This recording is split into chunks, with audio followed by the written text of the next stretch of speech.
Ziggy wasn't the fanciest model anymore. Hell, you could buy bots now that cleaned, cooked, babysat, wrote your memoirs for you. But for me, Ziggy was perfect. Right now, she was finishing slurping up the stracciatella I'd dripped. She rolled back, big blue monitor eyes looking up at me, reading my vitals, reading my face. Ziggy chirped, tilted her head, and asked, "You okay, big guy? You need to poop or something? Want to help clean out the old junk out of this guest room and set up a nursery?" I was going to be a grandpa. Grandpa Burger. Fuck. I realized I didn't even know if it was a boy or a girl, or who the parent was, or if there was a parent. Al had said so little, but that was her. Tell you just enough to get you moving. Figure the rest out later. I'd ask her next time we talked. I looked around. My place was clean but deteriorating, littered with miscellaneous TLC repairs that needed to be done. My appearance, worse. A beard filled with refuse and melted cream, scratched-up glasses sliding down my face, and a balding Albert Einstein-looking haircut. I kind of looked like a half-shaved testicle with bifocals. I handed my glasses down to Ziggy for a buff and polish and shuffled towards the shower. Steam was already filling the room when I finally took a long look at myself in the mirror. When was the last I had done any sort of self-care? Staring at that man in the mirror, I felt guilty. I hadn't done him a single favor. And there he was, still showing up. A wave of emotion came hard. Eyes welled. But I did what I always did. Caught it, shoved it down. Don't feel sorry for yourself, you stupid fuck. That's why they left. This is why they always leave. You deserve it. The words were familiar. But the guy staring back at me didn't deserve it. I'd said him so many times they didn't even hurt anymore, and that was good, right? Not feeling it didn't matter, right? He deserved help. He needed it. What would I tell Al? House rules, house sayings. You're not doing a chore. You're helping your future self. Tomorrow, you'll say thanks past me. Appreciate you. The list went on and on. I muttered to myself, be like Al. Got out the clippers, shaved off the Gallagher wig I'd been unknowingly growing. Trimmed the beard down. Not too close. No need to unleash the double chin just yet. Food bits fell out. Gross. Hair in the sink, hair on the floor. Ziggy started vacuuming it up immediately, chirping, "'Bout damn time, big man was starting to look rough." Didn't like hearing that, but she was right. She always was. When I was ready. She hummed Affirmations by Flippa T while she worked, throwing in her usual, hype me up, in between beats. The steam, shampoo, the running water, all helped to calm me down. Thought of Al, of being a grandfather. Cold. Distance. That wouldn't be me. Intrusive thoughts hit anyway. The apartment was my prison. When was the last time I did anything just for joy? Where are my friends now? My breathing went shallow, fast. Panic was coming on. Box breathing. Hold in. Out. Focus on the water, on the steam, on the sound. Slowly, my chest unclenched. And then the thought finally hit me. I'm going to be awesome at this. I smiled and rinsed away the soap. Then I heard Ziggy scream, "Hey, who the fuck are you?"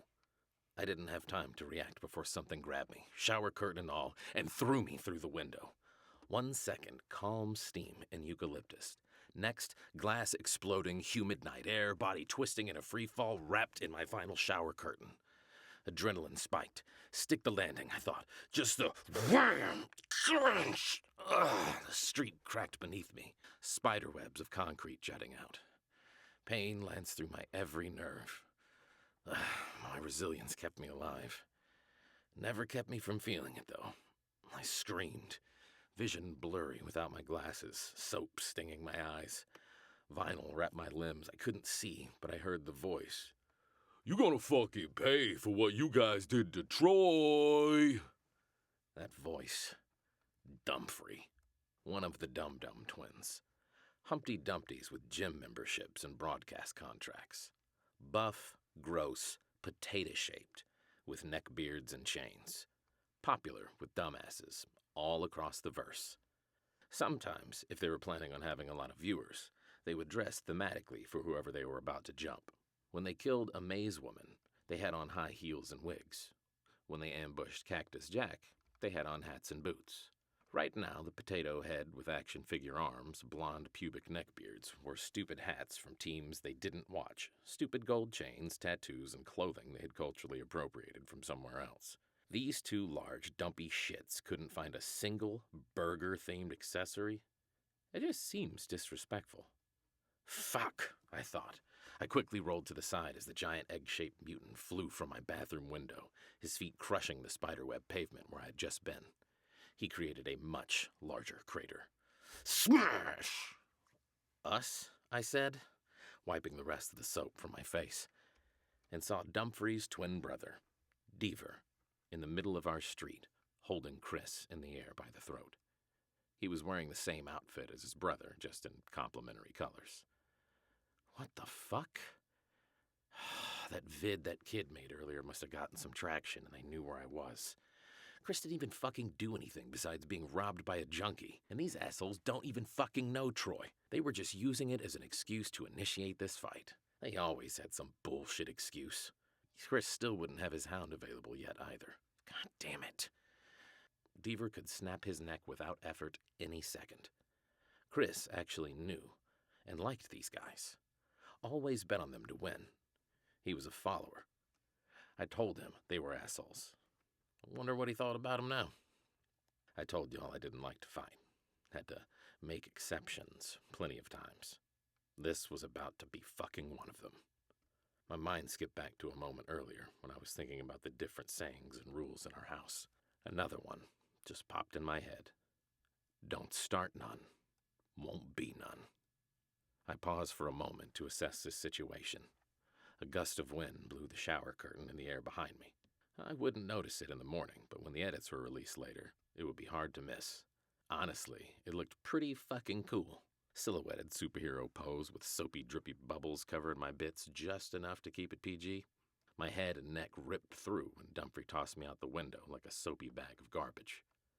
The Tweedles moved to surround me, their orbiting broadcast bots recording everything under clinical white spotlights.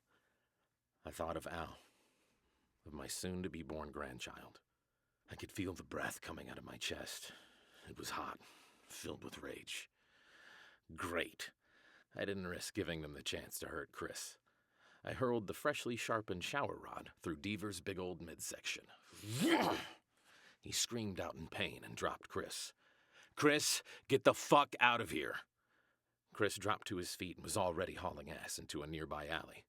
Back in my sponsorship days, everybody wanted spectacle. Showmanship was important for views and PR. I had been trained pretty extensively on how to execute all kinds of flashy moves.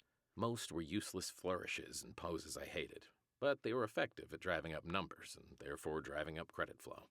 I dashed at Deaver and grabbed the shower rod as he was pulling it out. I was sprayed with a combination of whatever meals were being digested in his guts right now and gastric artery I had just pierced. I could taste the copper of his blood and maybe white monster drink? Ugh, gross. I held it in place to keep him from pulling it all the way out. As Dumfrey sprinted to help out his older brother, I stopped holding the rod in place and instead used Deaver's momentum to assist me in quickly throwing it through his quickly approaching twin. Like when you play tug-of-war and let go of the rope, the rod went from one brother into the other, one bleeding out and spilling guts on the sidewalk, and the other looking like a crock-pot meatball with a toothpick sticking out of him. They were close enough now that I thought I could make this work. I quickly grabbed the rod in the back of Dumfrey's pack of hot dogs-looking neck and pulled them tight against me, as close as I could get them, using the shower rod like a barbell bar, and shoved my arms straight into the air. I was hoping it would be a clean jerk-type scenario, lifting him into the air like an old-timey circus strongman. Maybe a cool pose and finisher at the same time. But it was just a shower rod. So instead, when I made the moves, the egg twins yelped and raged in pain as I shoved the bar up and cut from their stomachs into their chests. I held the pose for a second too long, enough for them to get their hands on me. Lucky for me, I was still covered in soapy residue in their greasy entrails. I was too slippery to get a hold of. Dipped, ducked, dodged a few grabs and blows, then threw punches, headbutts, and kicks that glanced off of me into each other. I need to get away from them for a bit, so I could... I was finally grabbed by the waist and suplexed into the concrete. The other Eggman jumped into the air. Honestly, it was impressive form and height. He let out an, "Oh, yeah," before he hit me with an elbow. I felt the sensation of a broken sternum, ribs, and internal organ damage. Wind had been knocked out of me. I rolled a bit, trying to breathe, but they were on top of me going to work. Blows were coming in fast. Between the blood, limbs, and flashing lights and their broadcast drones, it was hard to see anything. I was exhausted from the fight already. Way too out of practice for this shit. Every hit they landed felt like it added something. Not just pain, but weight. Like I was carrying more and more until eventually I'd stop being able to get back up. Their fat, heavy egg bodies were crushing the air out of me. This was not good. I was going to suffocate. But luckily for me, they knew the value of showmanship too. They threw their arms into the celebratory poses, walking in circles with their back to me, facing their cameras as I gasped, choking for air. "What up, eggheads? For those of you just joining us, boy, do we have a treat for you. We found another old head out here doing dumb shit. So we brought him out of retirement to prove once again we are the best, the beautiful, and the only Dum Dum Twins." What assholes, I thought. Dumb shit? Out of retirement? You greedy shit dicks are just trying to fuck up an old soup. I get that there's nothing new under the sun, but they weren't the best, the beautiful, or the only assholes running around. While they were vamping, damage they thought they had done to me left no traces. I was back on my feet and catching my breath, popping my old joints and stretching out. Mental note: add yoga to the to-do list for tomorrow. These two dipshits that made a career of finding old soups and picking fights while they were well beyond their prime always had the same O. Ambush, attack, show how badass they were to someone who wasn't expecting it. And now here they were again, attacking a fucking grandpa. And they think they can take that away from me. They had a poll up on their feed, scrolling around them, asking their followers, "How should we do this?" Fuck showmanship, I thought. This is why I lost sponsorships back in the day. I ran and scrambled onto Deaver's shoulders, grabbed his head by the jaw on both sides, stood up 1 foot on each shoulder, and I let out a roar and pulled with everything I had. The events of the last couple of hours overflowed and spilled out like boiling water from a pasta pot. I held Deaver's freshly removed head above my own, screaming like an unhinged lunatic into the night. It felt cathartic. Before Dumfrey could react, I sloppily leapt from his brother's falling corpse and planted my knees into his collarbones. I drove him into the ground and punched, the rhythm reminding me of a road-breaking machine. Boom, boom, boom. It was a violent, synced-up polyrhythm. When I stopped, I stood breathing heavy and fast, standing between the two corpses. I noticed every window of an occupied apartment around me was open. Devices all around were recording. The Dum Dum Bros orbiting broadcasters had me lit up like the 4th of July. They had caught and shared every single bit of what had just happened. I could see the holographic chat next to the drones circling around me slowly. The chat was going crazy, but I didn't have my glasses and I could only make out a few of the all-caps comments flying through the feed. "Damn, look at all that blood. How's he still standing? Old Ball's out here whooping that ass. I knew these dudes were frauds. Suck-ass bitches. They're gonna be pissed when they respawn. Burger! Hey, yo, is that fucking Burger, man? Who's hungry? I'm gonna lose my fucking house. My wife's gonna leave me over this." Oh well, fuck them, I thought. Still breathing heavy, I took a moment to look around. I knew the crowd and all the fans watching wanted me to say something. I hated this part. I don't want to do PR. Grandpa, I remembered. I spit on one of them. I couldn't tell which was which anymore. I made an effort to put a little extra gravel and bass in my voice, looked up at one of their broadcast drones, and quietly exclaimed, "Don't start none. Won't be none."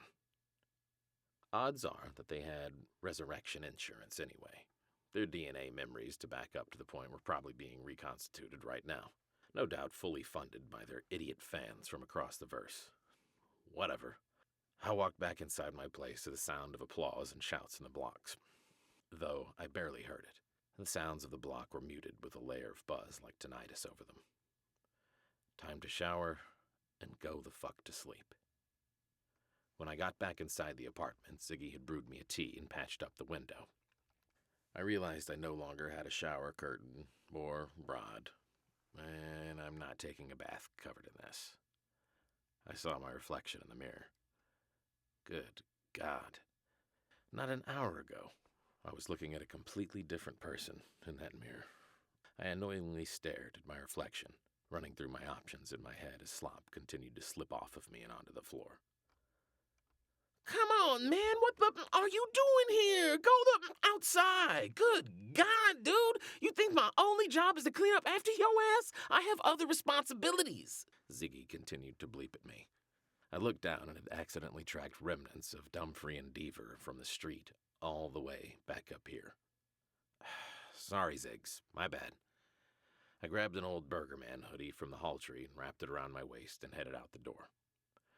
My neighbor Anton was a mechanical intuitionist. He could look at machines and technology and understand how to improve it almost instantly.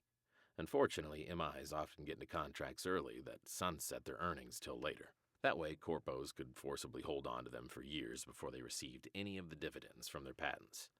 In a couple more years, his contract would end and he would be owed a middle-sized fortune. Enough for him, Dulce, his wife, and their kids to leave this place and retire somewhere nice. Dulce's ability mirrored Tony's well. Same as him, she could taste any dish and then make a better version. She could literally make your grandma's best recipe better than grandma could. I loved going over and sharing dinner with them from time to time. Currently, Dulce and the kiddos were away getting their space ed implants updated. They'd be old enough to fly System 1s soon.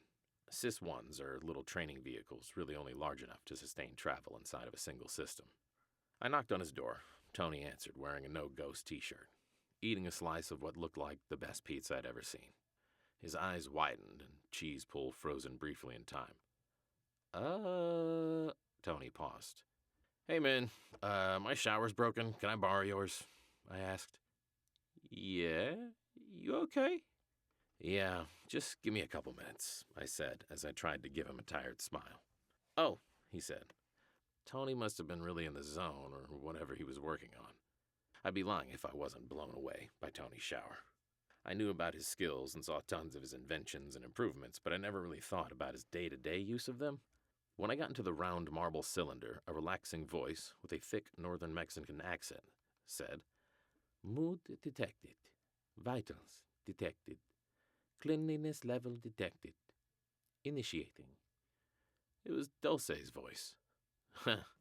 That's so cute of them, I thought. I'm gonna give him shit about his wife talking to me in the shower.